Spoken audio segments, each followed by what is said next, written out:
Hey, do yourself a favor when you get done listening to this episode and go check out my sponsors on their websites. Those links will be in the show notes. But I want to thank the following for supporting Last in Line podcast. I want to thank Armored Nation Coffee. I want to thank the folks at Do Work That Matters. I want to thank Kevin Fulton over at Lead Like Lions. Thank you to Gridiron Coffee. And thank you to Cowboy Revolution Apparel. Those are just a few, and we're adding to the list, but these are ones who have started with us at ground zero and are sticking with us till the end, hopefully. So go check out their website, get some of their products. Now back to the show.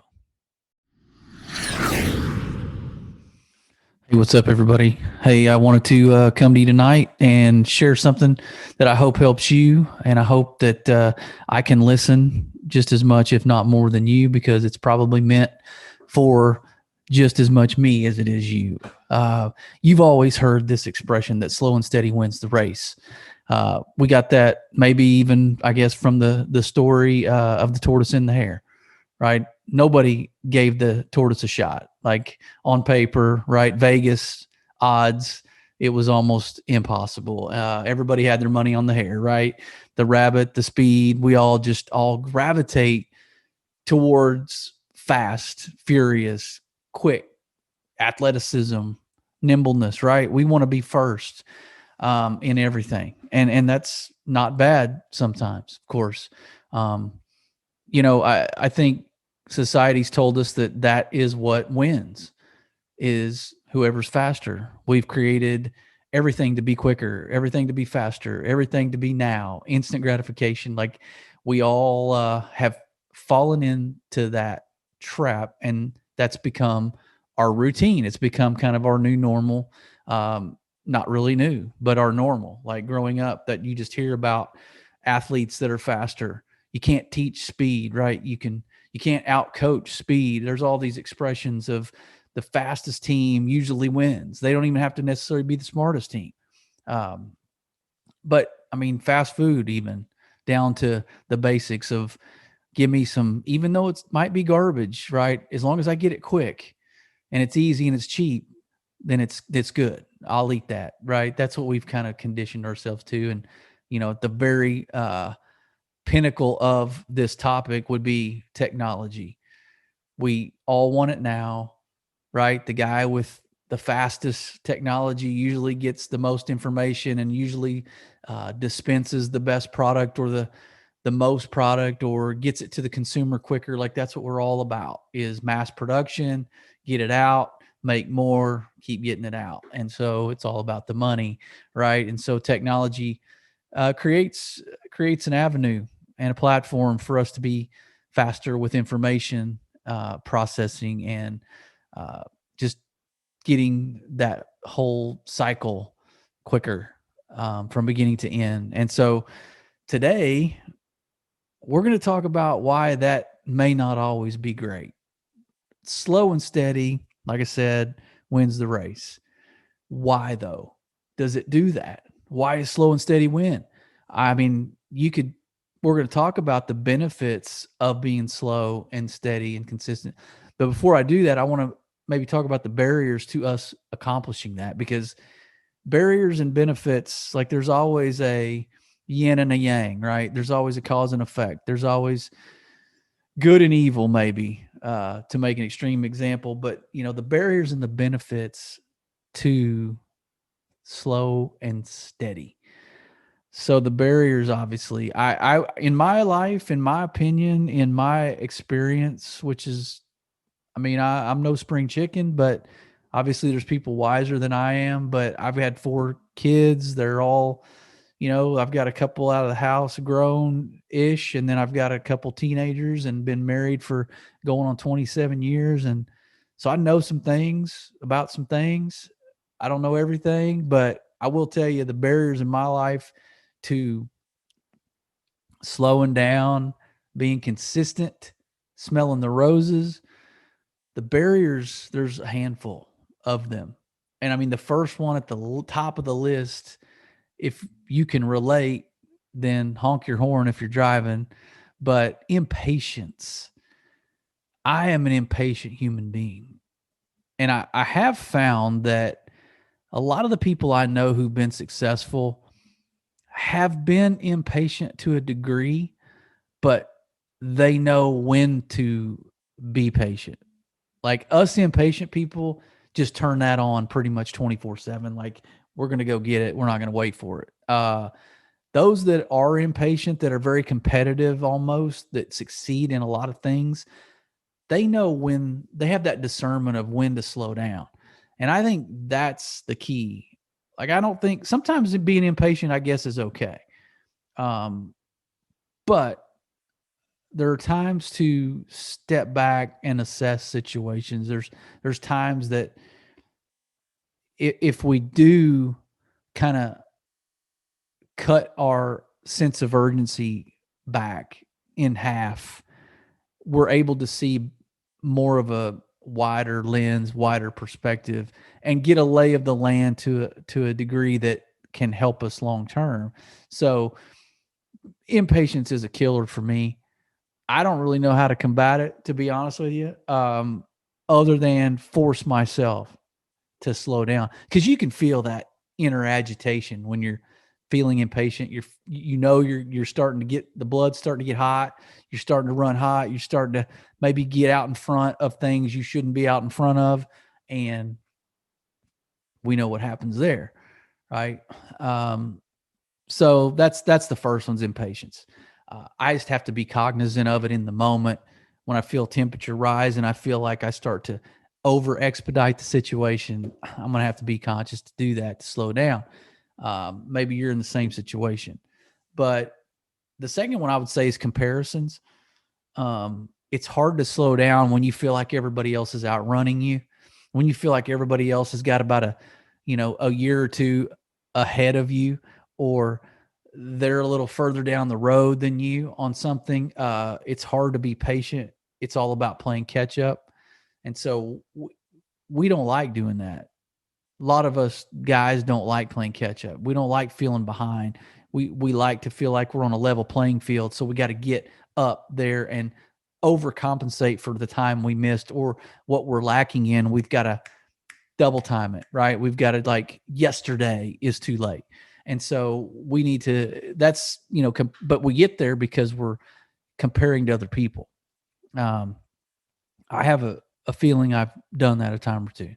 And I might even be, in the middle of a season right now where that's becoming a thing I have to be overly aware of. I notice myself comparing to others in certain things, and I guess I feel less than whenever the matrix doesn't show me on an equal playing field, or it shows me being way further behind than some people in certain things. So I guess I have two choices. I can keep my head down and not worry about that, which is what I'm suggesting to you to do, or I can maybe reassess and refocus on things that I actually am maybe further ahead of others in certain areas, and maybe not others, but focus on the good stuff that I am ahead in. But that doesn't help me in that other thing. So I guess the fix there would be to keep my head down, like I said earlier. And maybe that's where you are. Maybe you're in a situation where you feel like you're onto something. You feel like you're right in the middle of something you feel like God wants you to do, and you're passionate about it. It's right in your gifting.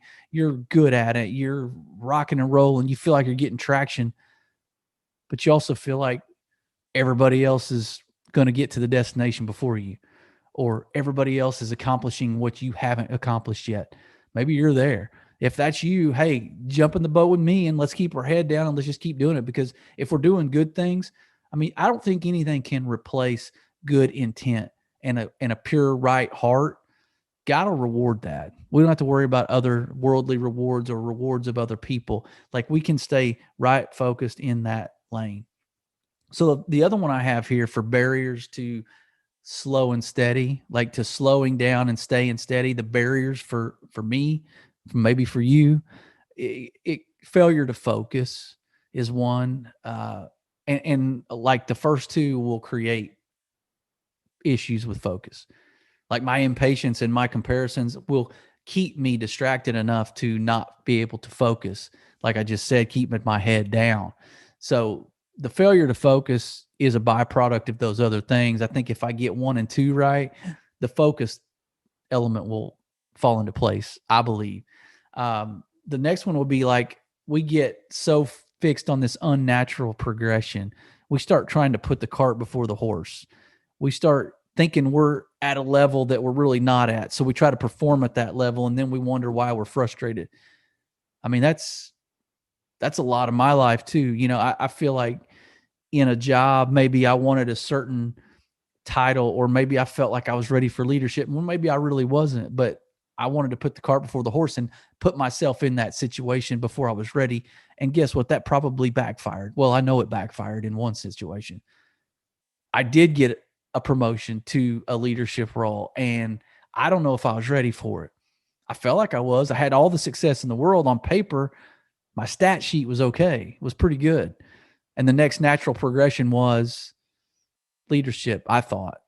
But if I'm not ready for it and I'm not understanding really what that means, and you can fill in the blank on any, it doesn't have to be leadership, it can be anything. But if you're not ready, putting the cart before the horse is only going to detract from your ultimate purpose down the road and what you're maybe meant to do, but you're just not ready for it.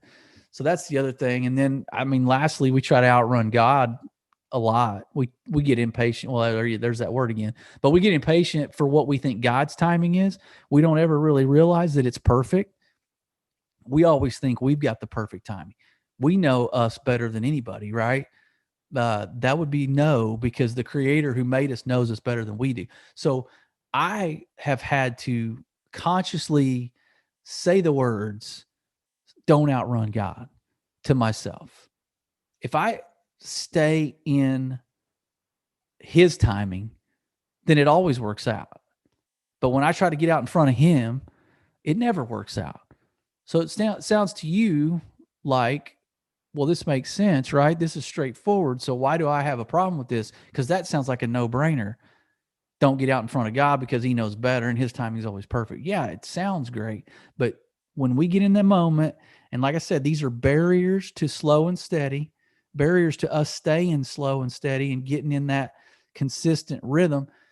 The barriers are what I just mentioned, and that leads to us trying to outrun God. So if we stay in touch with him and stay aligned with what he wants, and we try to press in and lock into what we think he's saying or directing us, then I think it'll all work out. And oh, by the way, we might have a little peace about it, which negates some of that other impatience and comparisons, that anxiety attached to that. And then, oh, by the way, it might help us stay focused and be less distracted when we're in that perfect peace that God gives us, and we stop and slow down and we know his timing's perfect. So those are the barriers, is when impatience, comparison, failure to focus, unnatural progression, putting the cart before the horse, and then trying to outrun God. So then the last part here, if you're sitting there going, slow and steady wins the race sometimes, but not all the time. I would argue that it wins a lot of times. And I would say that even if it doesn't win in the short term, I think in the long run, it does. It outlasts. So the benefits, I'm going to outline a handful of these for you. The benefits of slowing down and staying steady is it puts you in a perfect posture for proving yourself. You're in a situation to get the right reps at the right cadence and develop that rhythm and routine that creates a behavior in you, so your skill sets are getting refined. Okay, that's a proving ground for us. If we get out in front of it, to my point of my role in leadership and getting it maybe before I was ready, I didn't have certain skills honed. Like I wasn't sharp in certain leadership areas, and it backfired on me. I had to learn on the fly. And then I'm grasping for straws, and then I'm chasing my tail, and then I'm making stuff up as I go, and then I'm falling flat on my face, right? So there's a proving ground that's needed to get the right reps. And I think slowing down is a benefit of that. Second one I would say is it provides a kind of a climate and an environment for us to train and learn. So those right reps create that learning environment, that training platform for us to really start to to develop routine, to develop muscle memory, to develop just it becomes a way of life. It gets kind of sunk down, woven into our DNA, whatever skill we're trying to refine and whatever we're trying to accomplish in this podcasting, for instance. If I'm wanting to be here, but I'm here, maybe I got to do some things a lot more often to start tweaking it and getting it up here, right? Maybe I got to start developing this muscle memory of conversations, of facilitating a dialogue and interaction, interviews, scheduling the right people to be guests on the show, just developing my skills, upgrading technology, whatever it is, networking, which I'm terrible at. So, I mean, it doesn't take you long to figure that out about me, I guess, by looking at some of the social media. And I just I don't have that ship right now. And so that's part of what my point is I'm in a training season. I'm starting to learn, train, and kind of this proving ground situation, right? So that's, if I'm trying to race the guy next to me and I'm trying to outrun maybe what God's timing is, guess what? I'm not training anything. I'm just surviving and I'm just barely getting by because I'm trying to go too fast before it's time. So the second one here would be, a benefit to slowing down is, it's all about brick by brick. Like this house I'm in right now wasn't prefabricated and wasn't just brought in with a helicopter or a small plane and just lowered down onto this slab. And then they called it good, signed a piece of paper and we're done. Now it was, foundation, brick by brick, 2x4 by 2x4. Like it's a step by step. There are stages. How, if you've ever built a house, like my son's building one right now and it's almost done, but good night. It's been a 3 or 4 month process at least. And it's one of those, it's gotta be a brick by brick thing. Same with this, slow and steady. It's brick by brick. If you want this thing to stand, withstand some storms, withstand some turbulence, some wind, some resistance, just like anything we do in life, any project we encounter, any event, any vision, any dream, any purpose we have, like there's going to be some turbulence along the way, right? And so brick by brick creates that stability and that foundation and just that solid structure that we need to withstand certain things. Another benefit would be to measure twice, cut once, is what I call it.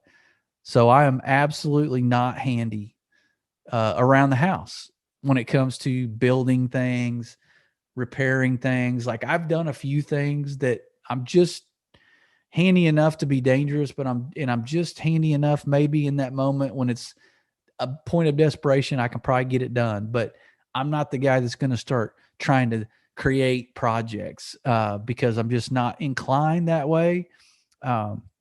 Wish I was, but I'm always the guy, to my point earlier, when I'm doing anything that requires cutting, I'm in a hurry. I don't like the project, obviously, because I'm not good at it. And so I'm rushing, and so I'm measuring, and that's good enough, right? Okay, well, that's about right. So I cut it, and then of course it's like a 16th wrong, right? Too much, too short.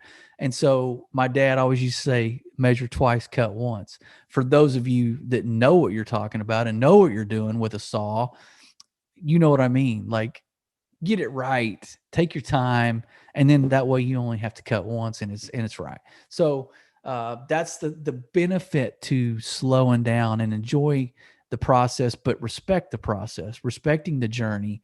You only have to cut once, right? You measure twice, but that requires you slowing down some.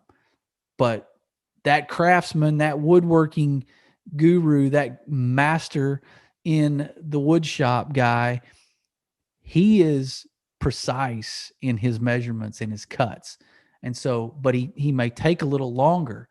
Like this sign behind me, One of my best buddies here in town made this for me, and he's a genius with woodworking. But I promise you that took him a little bit of time. He could have probably rushed through it, got it for me quicker, and it might not have looked like that. But that's a work of art, especially to somebody that could never accomplish that with a saw. Uh, and so, measure twice, cut once is my philosophy. All of these, I guess, to finish this out would be just the staying power that it has, the consistency that slowing down provides, the staying power, right? It lasts. It's not done in a hurry. It's not rushed. It's not the fast food of your world. It's slow, meticulous culinary cuisine that takes time, right? The recipe is not just throw it together, stir it up, here you go. It takes time. The ingredients are important, but the way that you incorporate all of them together is important. Same with this. Our process of whatever you're trying to accomplish at your job, in your relationships, with your finances, with your physical body, slow and steady wins the race. Like in your body, if you're physically trying to get fit, you go in and try to lift a bunch of weight really fast and try to uh, expand your capacity too quickly and try to just rush your body into this growth, you're going to hurt yourself, right? You're definitely going to injure yourself at some point. So slow down, whatever it is, slow down, stay consistent, enjoy and respect the process, right? Don't worry about the comparisons. Don't get caught in the trap of faster is better. Don't get caught in the trap of impatience and distractions that compromise your focus, right? Then dig into, your proving ground. Embrace this training and learning. Slow down because it has staying power. Measure twice, cut once. And I think you'll definitely understand the benefits of slow and steady wins the race. I hope that was good for you. I hope you enjoyed it. Give us a follow on Instagram and send us an email. If you have any ideas for topics you want to hear about, lastinlineleadership@gmail.com. With that, be blessed.